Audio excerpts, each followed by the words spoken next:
Hello, everyone watching the video. I'm Joshua Jenkins, and you have joined me in this wonderful fall weather to film the video for discussion 4. So without further ado, let's just go ahead and get into it. So realism aims to portray everyday life truthfully, focusing on real social pressures instead of romantic fantasies. It highlights how people's lives are shaped by class, gender roles, and societal expectations. In a dollhouse, realism exposes the emotional and psychological struggles that can be hidden beneath polite middle-class family life. The code of domesticity taught that a woman's proper place was in the home, serving as a neutering, obedient wife and mother.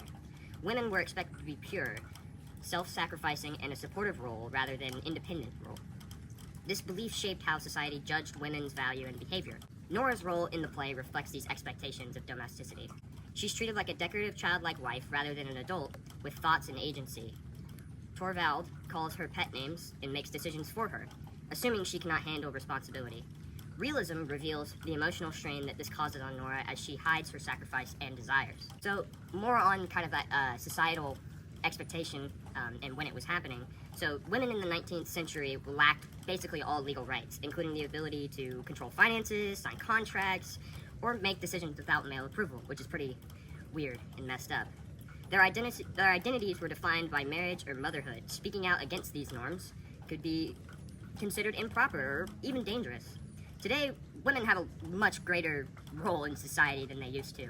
Instead of being treated like domestic housewives, they're treated as equals nowadays instead of being forced to play some role in a family. So more on the irony on the play. Irony occurs when reality contradicts expectations. It highlights the gap between how things appear and how they truly are.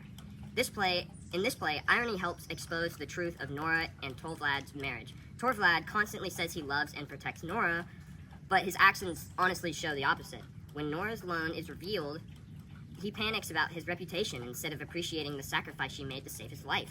His love is essentially self-centered, and really he only cares for himself and the expectation that everybody else is seeing them as.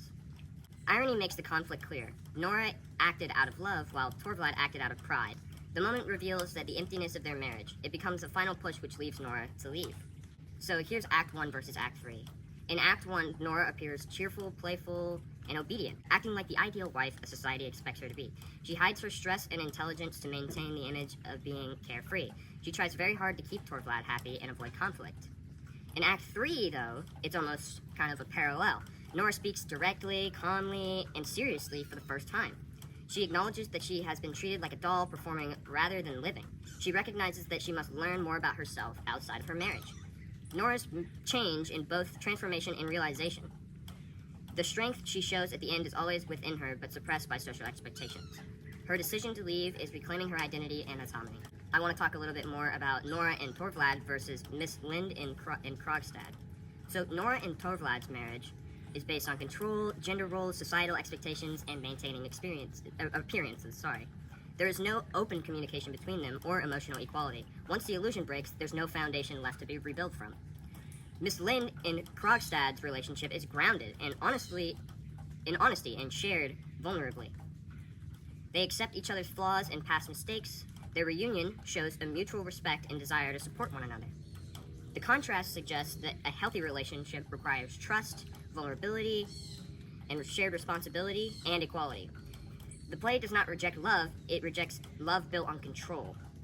Real partnership is possible when only both individuals are treated as full human beings. And, well, that's all I have to say. I hope you guys have enjoyed my video. Sorry for the stuttering. Hopefully you guys like my set piece. I sacrificed a lot of towels to clean this all up and make sure my butt wasn't going to be completely soaked when I got up. But anyways, I hope you're all having a good day and continue to have a good day. And this is it.